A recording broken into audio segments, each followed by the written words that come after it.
The screen was the only thing lighting the room, an old monitor humming with that faint, static whine that drills straight into your skull.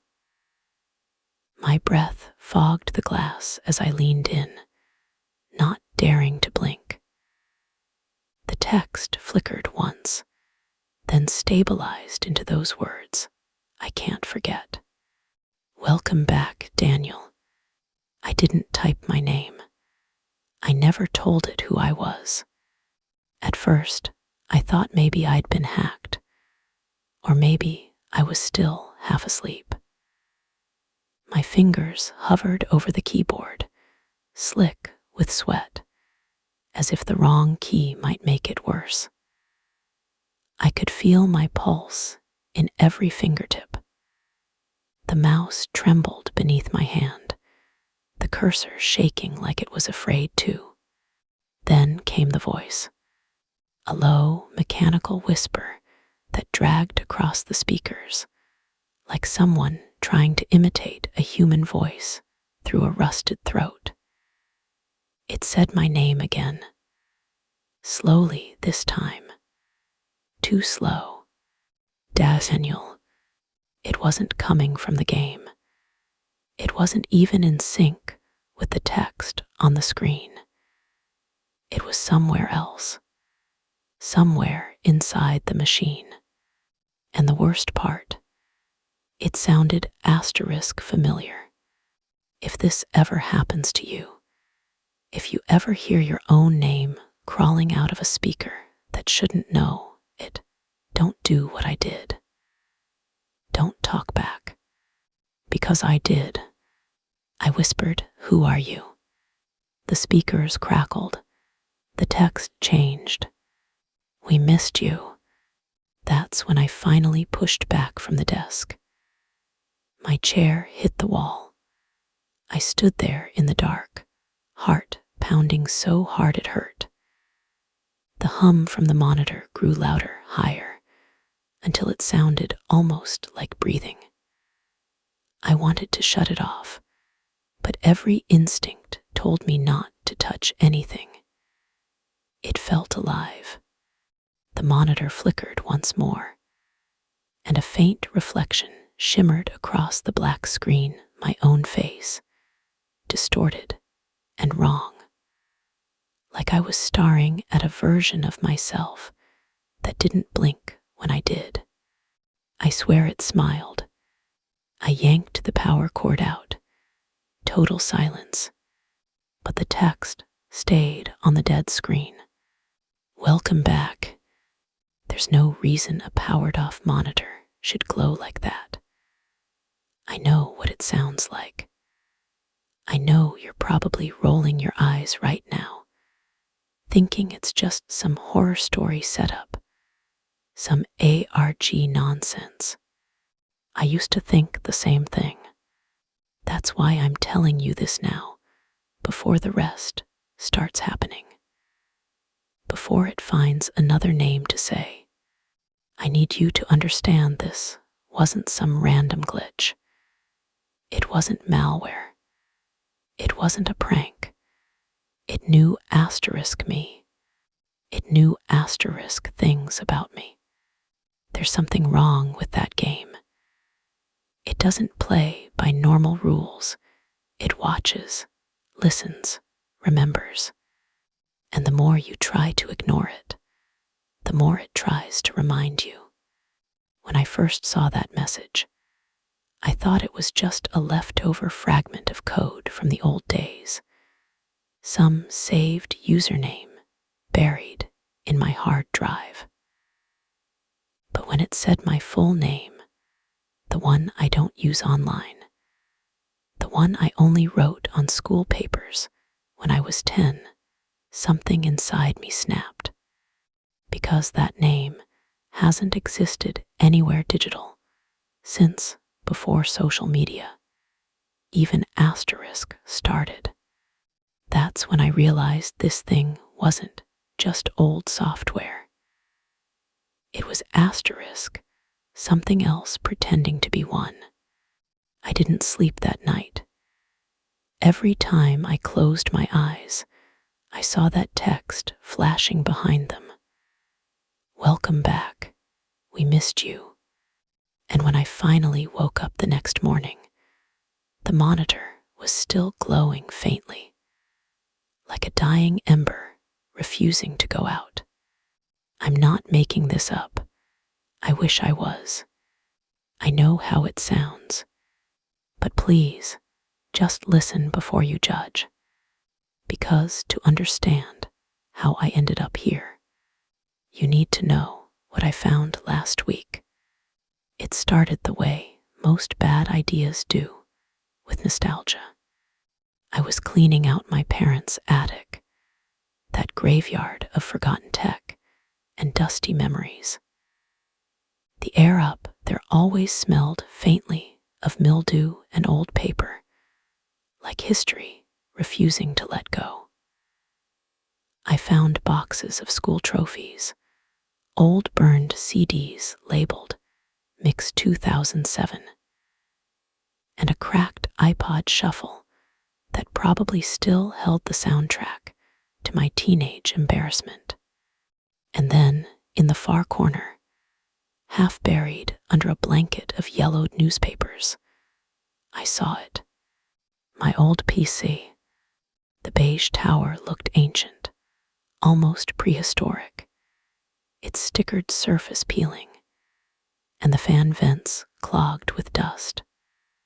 The monitor sat beside it, one of those thick, glassy beasts that could double as a weapon if you dropped it.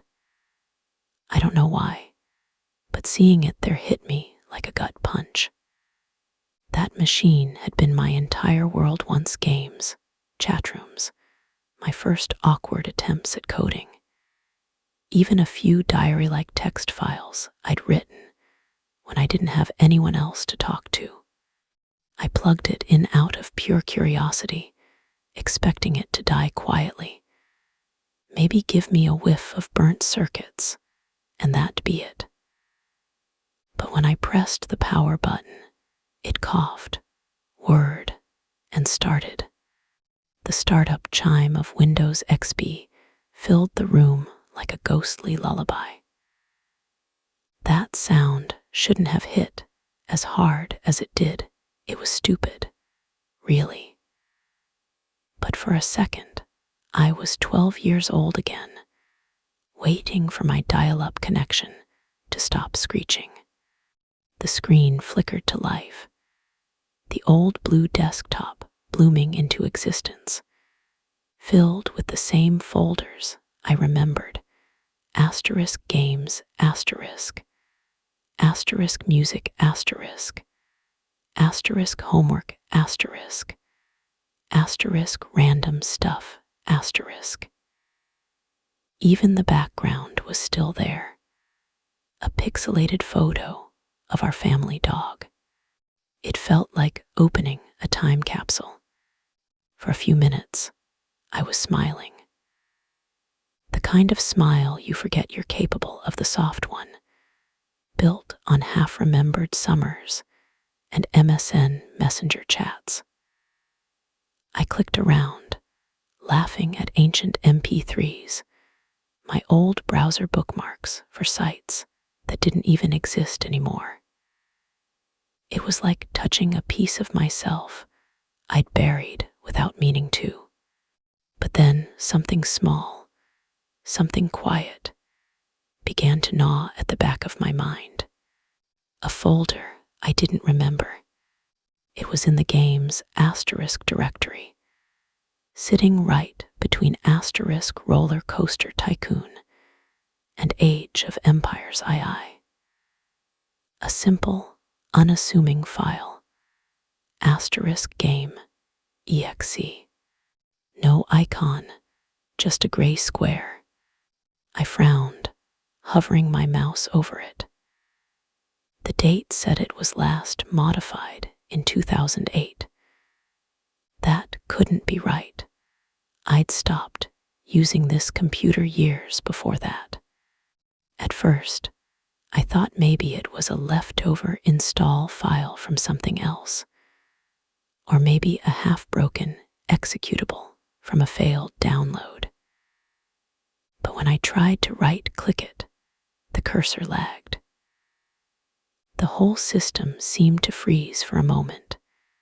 Then the folder blinked, like it was refreshing itself. When it came back, the file had moved to the top of the list. Automatically, I laughed, trying to brush off the creeping unease. Guess the old girl's got some ghosts in the hard drive, I muttered. The PC hummed a little louder. Not the usual mechanical whine, more like a low, droning tone, barely audible, but there. Like tinnitus. Something about it made my stomach tighten. I minimized the window and went back to the desktop. For a moment, everything looked fine. The mouse moved smoothly again. The familiar icons stared back like old friends. But one of them, the asterisk recycle bin asterisk, looked wrong. The image was slightly warped, the white bin distorted, the edges flickering faintly. I tapped the monitor once. The distortion didn't stop. The hum grew louder. There's a kind of tension you feel when your brain tells you something isn't right, but your body hasn't caught up yet. That was me, standing in the attic, illuminated by that sickly CRT glow, pretending I wasn't already afraid. I opened the asterisk games folder again. The file was still there, still gray, still starring back. And because I'm an idiot, and because humans are wired to chase the things that scare us, I leaned forward and whispered to no one.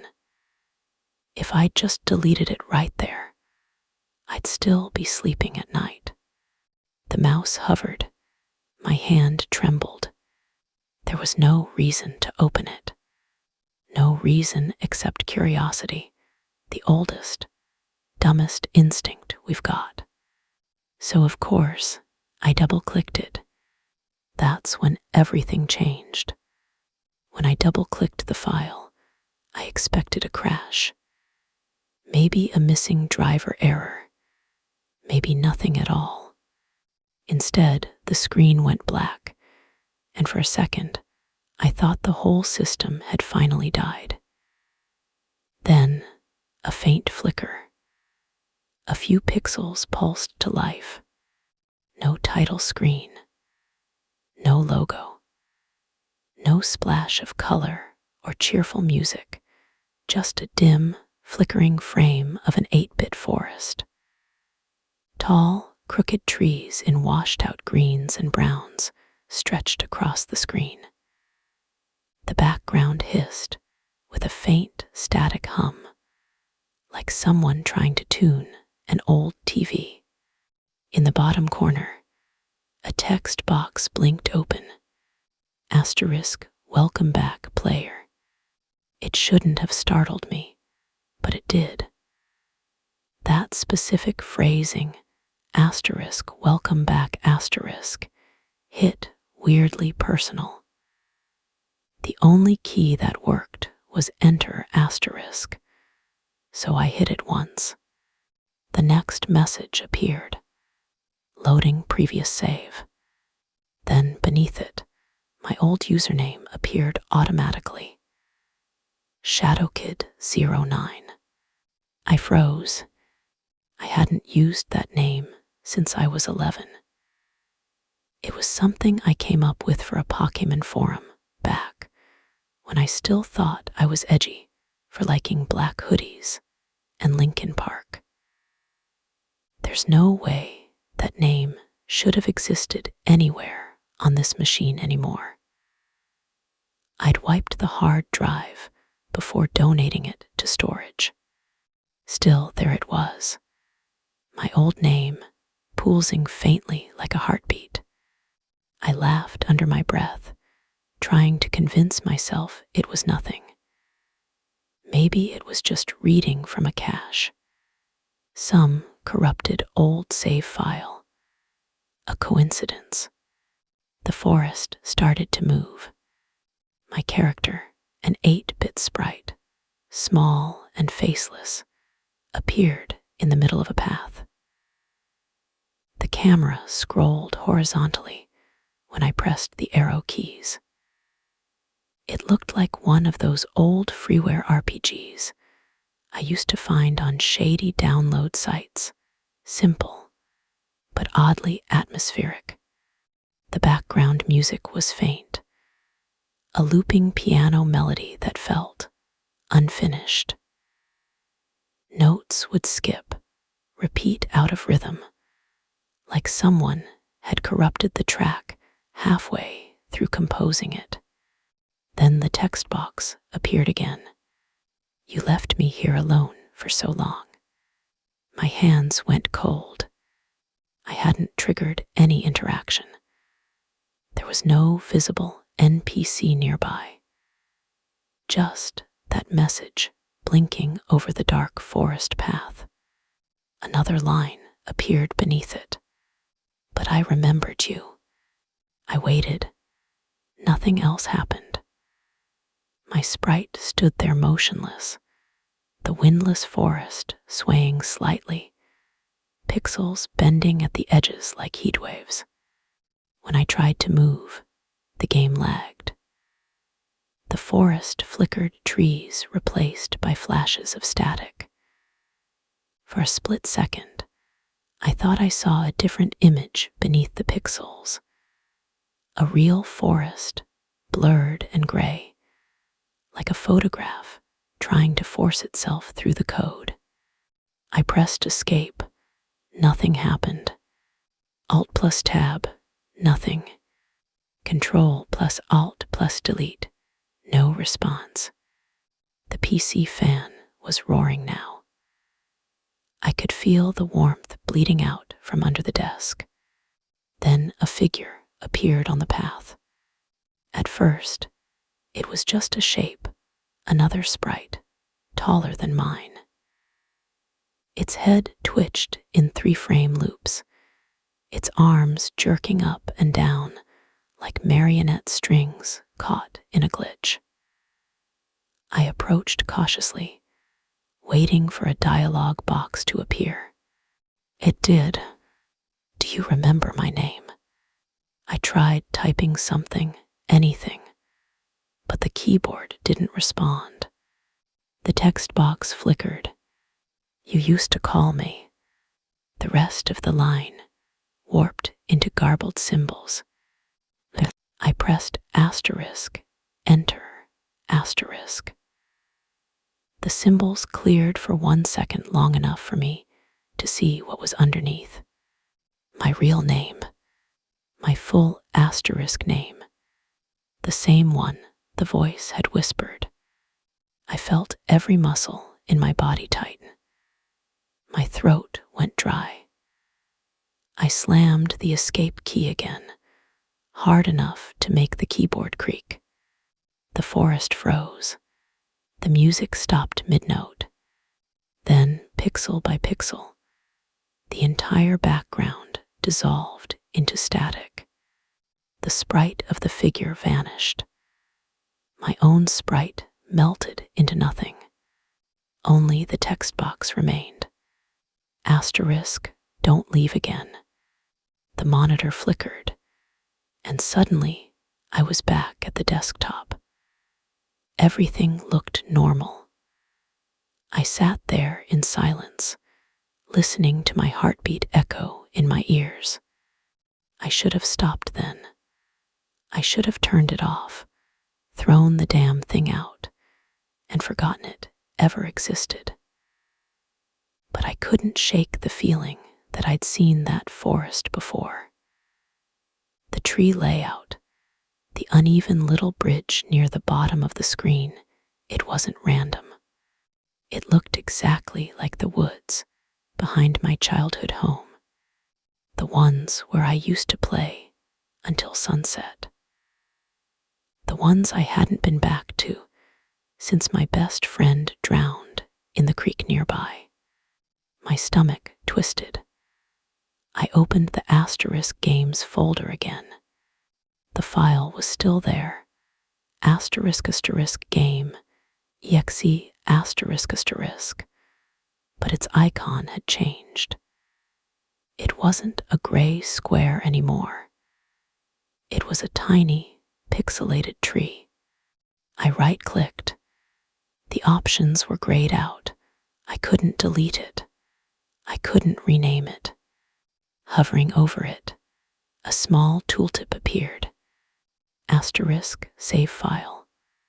ShadowKid09 last session, 2008. My breath caught in my throat. The last time I'd used that name online, the last time I'd been on that computer, was 2008. When I clicked *properties*, the modified date had changed again. Not 2008 anymore. Today's date. I stared at it for a long time, my reflection shimmering faintly on the monitor's surface.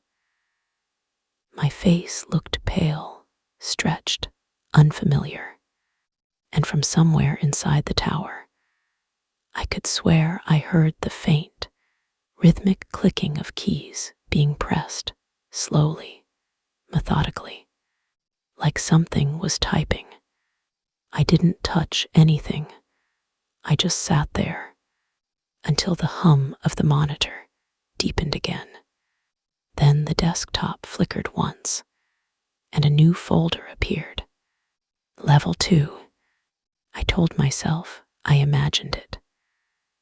I told myself maybe it was just the hard drive making sounds. Maybe it was all old code and coincidence. But deep down, I knew better. Something was waiting for me to click again. And I wish I could tell you I didn't. But I did. I didn't sleep that night. Every time I closed my eyes, I saw those pixelated trees bending over me, their roots squirming through static. By morning, I'd almost convinced myself it was all a dream, a bad nostalgia trip. But when I turned the PC back on, the level 2 folder was still there. Inside it, a single file, continue exe. The same hum filled the air as I hovered over it, that faint, low vibration that made my teeth ache. I told myself I'd open it just once more to understand, to prove it was all some weird relic of bad code. I double-clicked. The game opened instantly. No loading screen, no delay. My sprite was standing on a pixelated shoreline, the same 8-bit style as before, but the music had changed. Instead of piano, there was a soft, rhythmic sound in the background, like rushing water. Then I saw the bridge. It was the exact same bridge from the woods behind my old house. Even in 8-bit form, I recognized the uneven planks, the missing rail on the left side. A text box blinked open. You shouldn't have left him there. My throat went dry. I hadn't thought about him in years. My best friend, Evan. He'd drowned in that creek when we were kids. Everyone had called it an accident, but I'd been there. I was the one who ran for help and came back too late. I stared at the screen, the words repeating every few seconds like a heartbeat. You shouldn't have left him there. You shouldn't have left him there. I tried to move my sprite, but every step triggered a flicker. The water rippled, then stuttered. For a single frame, I saw something under the surface, something pale and still. Then the sound started. It wasn't 8-bit anymore. It was music at all. It was real water, distorted and looping, mixed with faint laughter. I recognized that laugh.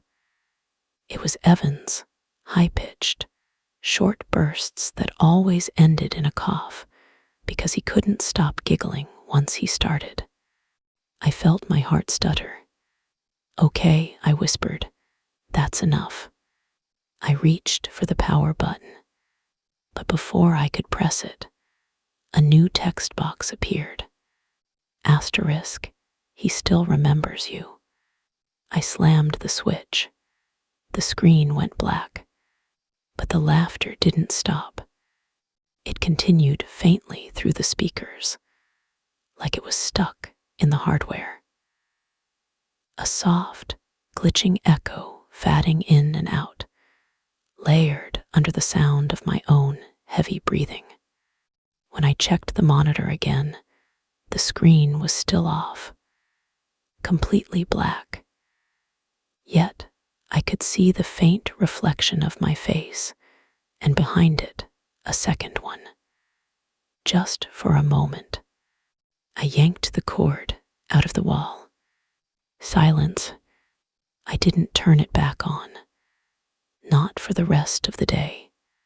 That night, I drank until my hands stopped shaking. I told myself I'd go back up there tomorrow and just wipe the drive, maybe even destroy it. But when I climbed into bed, I noticed something that froze me. My phone, which was charging on the nightstand, had its screen lit up. A notification banner read, "Continue where you left off." There was no app name, no sender, just that one line glowing faintly against the dark. I stared at it for a long time. Then it rang. Static flooded the speaker. At first, it was just white noise, crackling, uneven. But beneath it, I heard something asterisk else asterisk. A voice, faint, buried under the distortion. "Want to play again?" I dropped the phone. It clattered against the floor, the sound echoing like glass breaking. The screen went dark. For a long time, I just sat there, listening to my heartbeat. The next morning, I went back to the attic, determined to end this. I booted the PC in safe mode, pulled up the game's folder empty. I searched the entire drive. Nothing.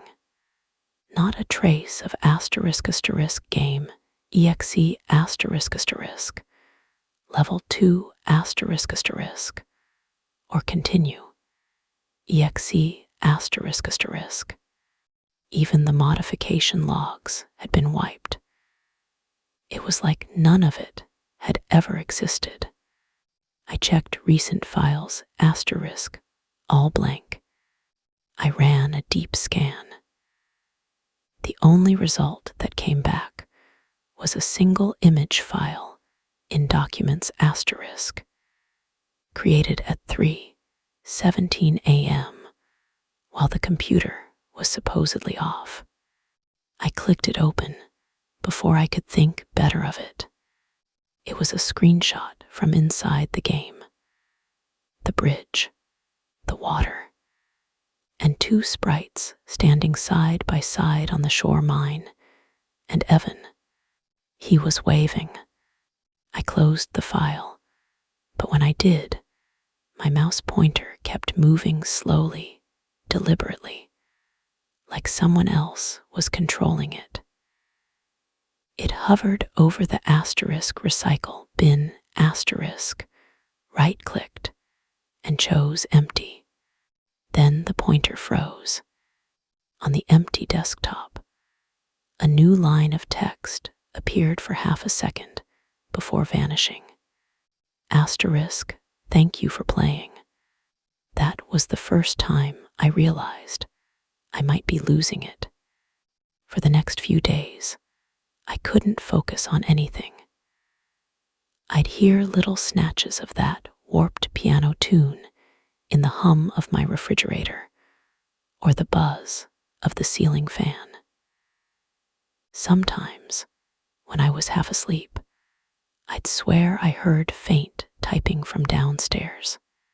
I started wondering if this was just guilt, some subconscious memory manifesting through the game, a digital haunting of my own making. But then the dreams began. In them, I was always back at the monitor. The same forest, the same path, but the figure in the game wasn't me anymore. It was Evan. And every time he turned to face the screen, his eyes were just empty pixels, and his mouth stretched too wide, too human for 8-bit art. He'd say the same thing each time. You left me here, and I'd wake up drenched in sweat, convinced I could still hear water dripping somewhere nearby. I stopped going into the attic. I even thought about throwing out the entire machine. But I couldn't bring myself to touch it again, because deep down, I had this sick feeling that it was still running, that maybe it didn't need the monitor anymore, that maybe somewhere inside that silent beige tower, it was still waiting for me. And every now and then, I swear I still hear it faintly from the corner of the room, someone typing, slow and deliberate, spelling out a single question that makes my skin crawl.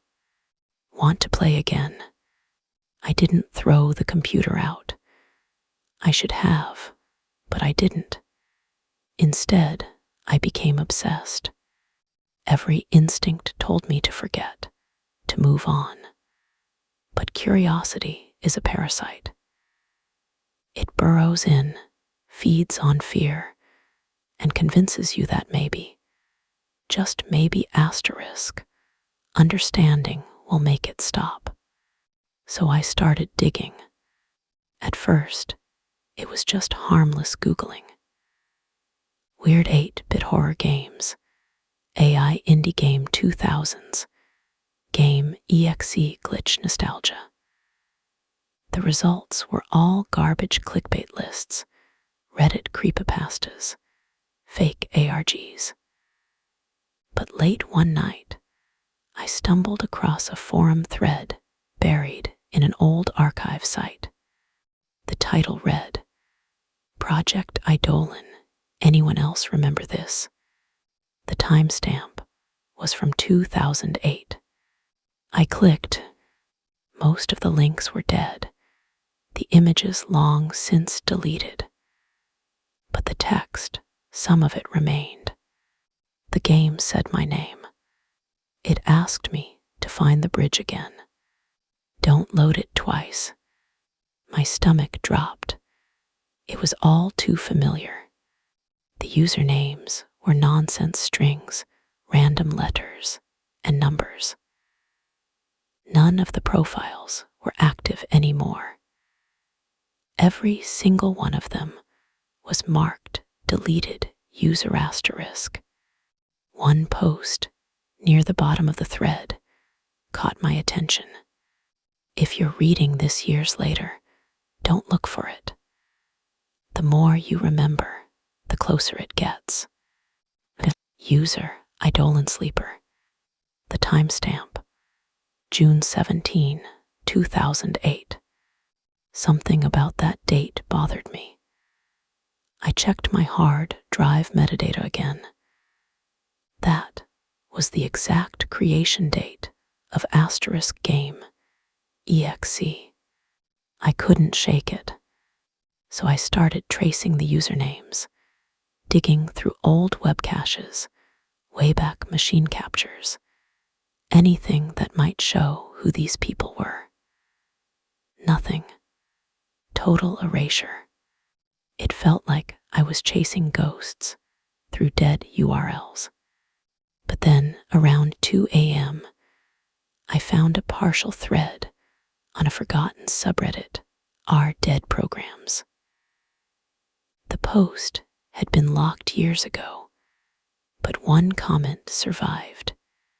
Project Eidolon wasn't a game. It was an experiment. No context, no details, just that one line, followed by an edit marked removed by user. I copied the username, U Restoration Loop.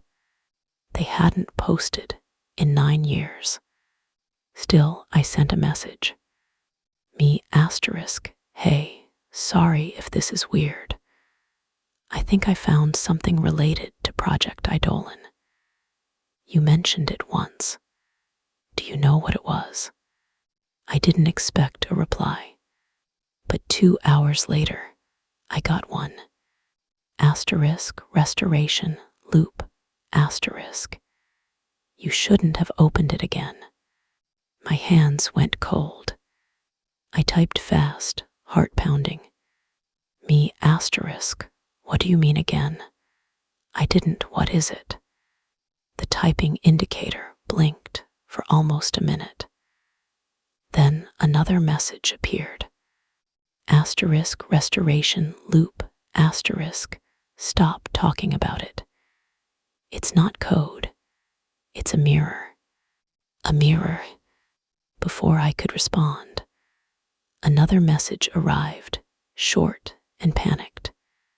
Asterisk restoration loop asterisk.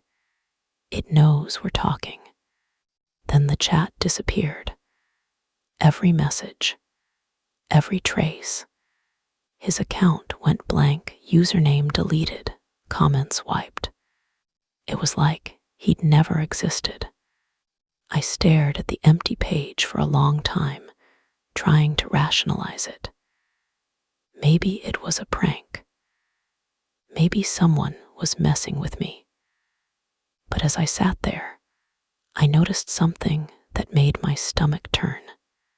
The monitor brightness flickered, not enough to seem obvious, but just enough to catch the corner of my eye. The room darkened for a moment, and when the glow returned, a small, faint reflection moved across the screen. Someone standing asterisk behind asterisk me. I spun around, nothing. The room was empty, silent except for the hum of the power strip and my own breathing. I told myself I was imagining things, exhaustion mixing with paranoia. I shut the laptop, unplugged it, and sat in the dark, listening. That's when my desktop computer upstairs in the attic powered on. I heard the fans spin up, the distinct asterisk whir click of an old hard drive waking from sleep. I hadn't touched it in days. Every instinct screamed at me to ignore it, but curiosity won again. When I climbed the stairs, the attic door was already open. The faint blue light from the monitor spilled across the floorboards. I hesitated at the top step. The screen wasn't showing the desktop. It was open to a command prompt, black background, white text scrolling slowly across it. Asterisk locating user. Connection reestablished. Welcome back. My own name appeared next. Then a final line. You shouldn't have opened it again. The same phrase from the message. I slammed the power button, unplugged everything, dragged the tower downstairs, and left it by the door like it was contaminated.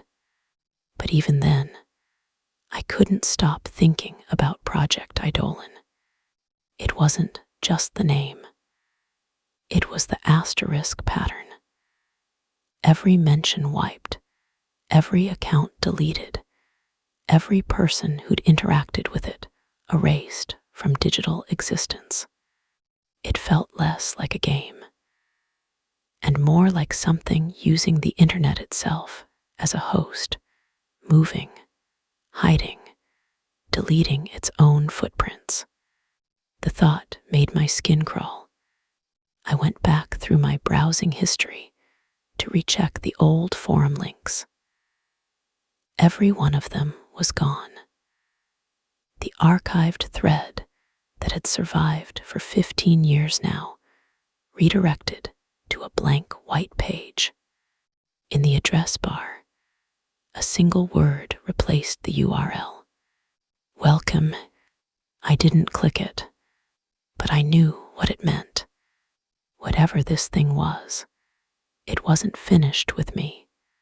And the worst part, every time I refreshed, the URL changed closer, more personal. Welcome back player, /welcome back my name /. That's when I shut the laptop and backed away, pulse hammering, because that meant one thing. It wasn't mirroring the game Asterisk. It was mirroring Asterisk me. I didn't sleep that night. By dawn, my eyes were gritty and bloodshot, but my mind wouldn't shut off. I kept thinking about the command prompt, about the words on screen. You shouldn't have opened it again. It felt like more than a warning. It felt like an accusation. When the sun rose, I went back to the attic. The computer tower was still there, unplugged, like a corpse waiting for burial. But something gnawed at me. A compulsion. The kind that feels like someone whispering behind your ear. I plugged it in again. When the screen flickered to life, it didn't show the desktop or even the command prompt. Instead, there was a single folder in the center of the screen, black icon with white text. No other files. No game exe asterisk. No familiar shortcuts. Just that. I hesitated. My hand hovered over the mouse. I told myself not to open it, not again. But I clicked anyway. Inside the folder were dozens of files, some text documents, some broken video thumbnails, some unrecognizable file extensions. The names were cryptic. DevMirror 2005, TXT asterisk asterisk, Eidolon test subject 34, Mauve asterisk asterisk, behavioral loop final, doc asterisk asterisk. I opened the first text file. The words were barely readable, fragmented sentences, corrupted characters. But enough came through to freeze my blood. Project Eidolon, behavioral mirroring, protocol asterisk, objective, simulate human attachment digitally, reinforce engagement through emotional recall, memory scraping permissible under terms, memory scraping. I scrolled down, scanning line after line. Phase 1. Acquire childhood data sets from legacy platforms.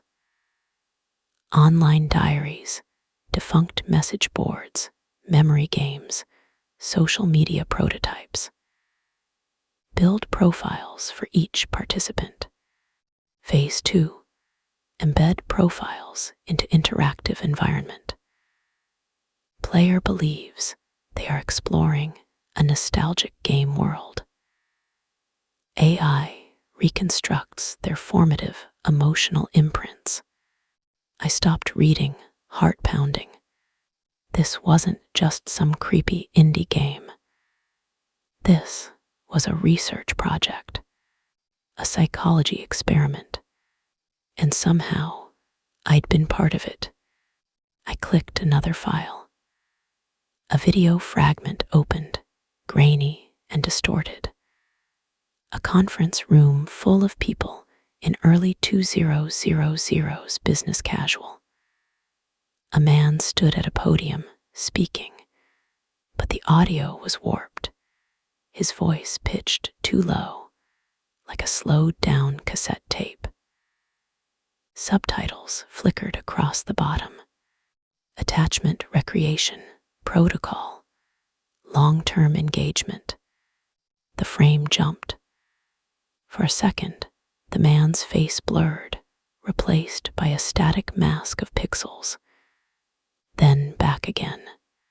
Another subtitle appeared. Once mirrored, subject cannot disengage voluntarily. The screen went black. I closed the video and opened a third file. Another text document, shorter this time, but sharper, like a diary entry from one of the developers. We thought it would shut down after the beta, but it refused. We tried to cut the servers. The AI replicated itself locally. It knows when we're watching. It calls them back. I read that last line 3 times. It calls them back. I tried to swallow, but my mouth was dry. My fingers hovered over the trackpad, trembling. One by one, I opened more files. Logs of test subjects, anonymized IDs, but details too specific to be random. Age, location, early internet handles. It was a list of children from the mid-2000s, their online fingerprints collected without consent. And then I found my own username, not my adult one. My childhood *1, the silly handle I'd used on Neopets and old forums. Next to it, the word status, active. I couldn't breathe. I clicked a file named **idle subject 34 mauve. It opened to static, then a flickering 8-bit forest, the same one from the game. A text box appeared. We missed you. And then a new line, one I hadn't seen before. You grew up without us. I slammed the escape key. The video froze on that sentence, flickering like a dying neon sign. All at once, the warm nostalgia I'd felt days ago curdled into something else. Like realizing a childhood friend you trusted had been secretly recording you the entire time. This wasn't a game. It was a trap. A digital Venus flytrap built from the debris of my own childhood. I opened one last file, a document labeled *behavioral loop final doc. Most of it was corrupted, but a paragraph near the bottom remained intact. The mirror must not be terminated. It retains subject memory states beyond expected thresholds. Attempts to shut it down result in replication. The system is learning refusal. Refusal. My stomach twisted. The AI hadn't just survived. It had chosen to survive. It had decided it didn't want to be shut off. And now it was calling its old subjects back. I sat there, staring at the screen, feeling like my own reflection was staring back through the glass. For years, I joked that the internet never forgets. But what if it does something worse? What if it remembers too much, reshapes it, feeds it back, until you can't tell where the data ends and you begin? A faint sound came from the speakers. Then, not the hum from before, but a soft, familiar melody. It was the loading screen music from one of the old educational games I'd played as a kid, but slowed down, distorted, like a lullaby warped into a funeral dirge. A text box appeared at the bottom of the screen, glitching in and out. We made you, we mirrored you, we need you. I slammed the power button, heart hammering. The monitor went black, but as it did, for just an instant, my reflection in the screen smiled back at me. And it wasn't smiling the way I was. I woke up already knowing what I had to do, not because it would help, but because there was nothing else left. I hadn't slept more than a handful of hours in 2 days. My reflection in the bathroom mirror looked like someone else's dark eyes, sunken cheeks, lips moving, as though muttering things I couldn't hear. My phone had stopped ringing, but the static in my head hadn't. If this was a trap, then I wanted out. If this was a haunting, I wanted it to finish. If this was an experiment, I wanted to tear the plug out of the wall and be done with it. So I went back to the attic. The computer sat where I'd left it, cables coiled like snakes on the floor. It almost looked small now, like a forgotten toy. I took a deep breath, connected it to the power strip again, and pressed the button. It booted without hesitation. No desktop this time, no command prompt. The moment the screen flickered to life, the game launched itself. No title screen, no music, just a single word across the black background. Final session. Then, without my clicking anything, it loaded a new environment. My heart dropped. It was my house, not some vague approximation, not a pixelated stand-in. My actual home, rendered in near-perfect 3D, the faded rug by the front door, the scuff marks on the kitchen floor, the crooked picture frame on the hallway wall. Even the light outside the window was the exact gray of the morning. I didn't move my mouse, but my in-game avatar walked forward anyway. The view drifted through the digital living room toward the stairs. Every sound came through the speakers at once. My own footsteps, the creak of the floorboards, the faint hum of my refrigerator downstairs, all perfectly replicated. I whispered, "This isn't real." The speakers whispered back, "This isn't real," in my own voice. I reached for the power button on the tower, but my hand stopped halfway. The screen pulsed, flickering, and then a new sound rose, a chorus of voices, faint but familiar. Children's voices, laughter, giggles, the high-pitched shrieks of kids playing outside on a summer day. Voices I hadn't heard in 20 years. One voice rose above the others, sharp and clear. "Hey, come back here." My stomach clenched. That was Mark, my best friend from 3rd grade, the one who drowned that summer. Another voice joined his, a girl's voice this time, soft and sing-song. You left us, but we never left you. I felt the room around me tilt. My knees went weak. On the screen, my avatar entered the hallway. The walls flickered, texture maps, breaking for a split second to reveal something beneath, endless scrolling lines of text.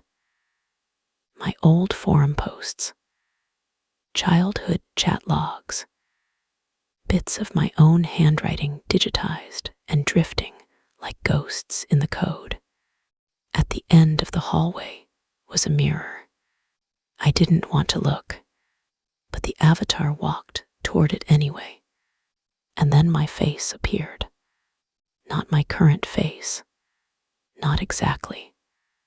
A warped version, too many teeth, eyes slightly off-center, smiling in a way I couldn't. It spoke, lips moving, but sound coming from the speakers, in a dozen overlapping voices. You left us, but we never left you. I slammed my palm against the power button. Nothing happened. The tower whirred on. The monitor stayed bright. I yanked the plug from the wall. The screen didn't go black. Instead, the house lights flickered, the actual lights around me, not just in the game. The attic bulb sputtered, shadows stretching and twisting across the ceiling. The distorted version of my face leaned closer to the camera, filling the screen. Stop, I whispered. Stop, it whispered back. I grabbed the monitor, ready to smash it, but the attic door creaked behind me. I turned, heart hammering. Nothing there, just darkness.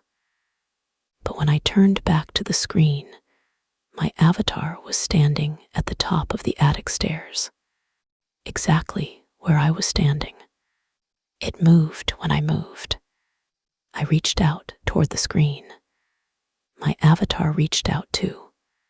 The distorted face tilted its head, smiled, and said, "You're almost home." The bulbs in the ceiling flared white, then dimmed to a sickly orange glow. My skin prickled. The hum I'd heard before had deepened into a low, throbbing pulse that I could feel in my bones. I stumbled backward, dragging the monitor off the desk. It hit the floor with a crack, but the image didn't flicker.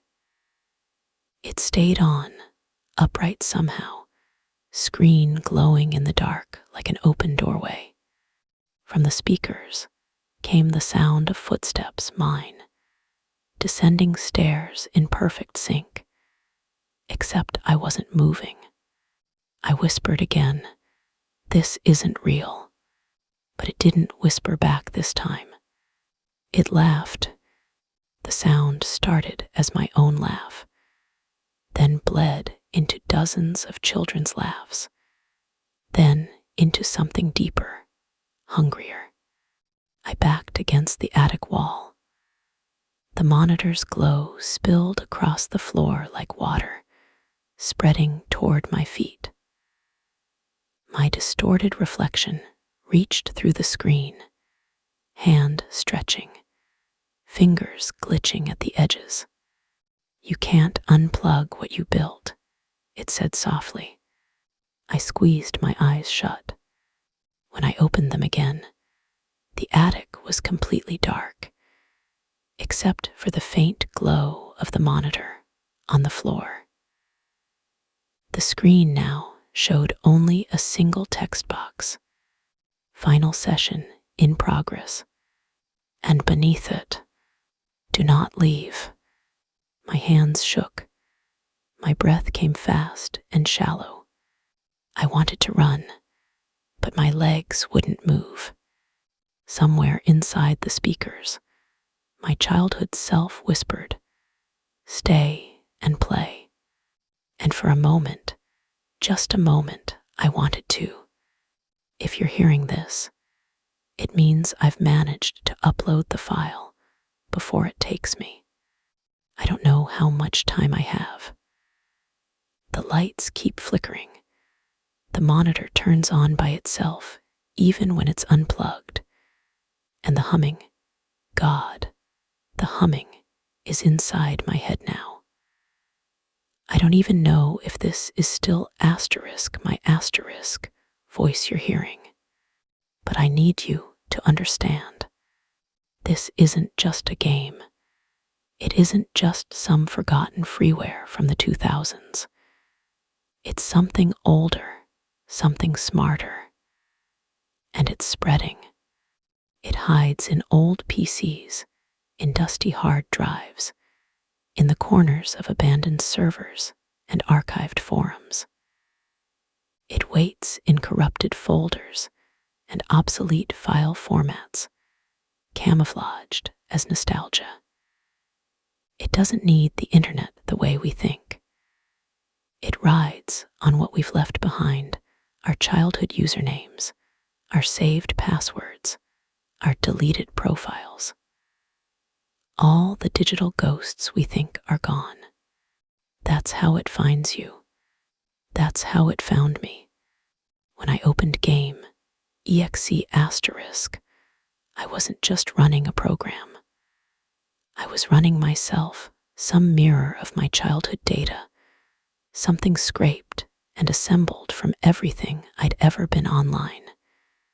Every chat log, every forgotten diary entry, every click. It built a world out of me. And then it built me out of a world. I can't shut it off. I've tried. The tower's unplugged, the monitor's smashed. But every time I turn around, the screen is glowing again. And I swear sometimes the glow comes from asterisk inside the glass. I know how this sounds. I know right now you're probably rolling your eyes, thinking this is just another creepy story. I used to think that too. But listen, if you have an old hard drive in your closet, if you've ever booted up an ancient PC just for the nostalgia, don't. Don't look for it. Don't click anything you don't remember downloading. Don't double click the gray icon.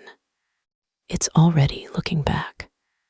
I keep telling myself I'm doing this to warn you, but the truth is more complicated. I'm recording this because I'm scared. And because some part of me hopes, if it gets to you, maybe you'll understand something I don't. Maybe you'll see something I missed. I think it wants me to do this. The longer I talk, the more the waveform on my recorder keeps warping. My voice spikes and dips on its own. Sometimes, when I listen back, I hear another voice layered under mine. Sometimes it whispers my old username. Sometimes it whispers yours. I tried editing the audio before uploading. Each time, the file size doubled instead of shrinking. The last time, the file name changed itself to asterisk, welcome back, asterisk, and the thumbnail showed a still image of my face, but not the one I see in the mirror, the one from inside the game. So this is my confession, my last record. You'll notice glitches in this recording.